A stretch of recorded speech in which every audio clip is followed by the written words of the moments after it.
Okay, this is my meal for the evening. I do have this wonderful super salad.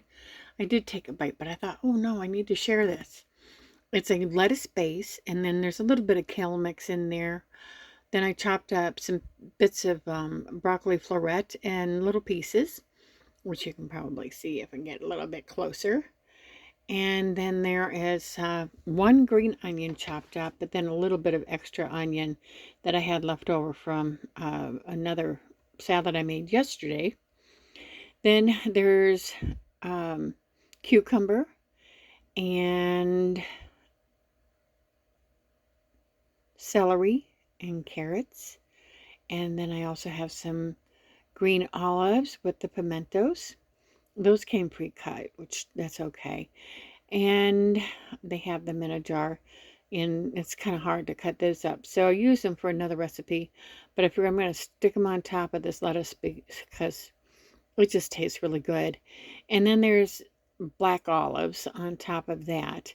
I sprinkle this with a touch of the uh, green olive juice and a touch of the black olive juice. And that's what I use as dressing. I don't put any other dressing on there. I think I covered everything that's in there. It's really, really good. There's a local restaurant that has a great salad bar, and I usually get all these things. I discovered one of the things I'm missing is the banana peppers, but that's okay. And then I'm having it with a piece of my meatloaf. The patties were a lot bigger than I thought they were, so just been cutting them in half. That's helping to stretch that out.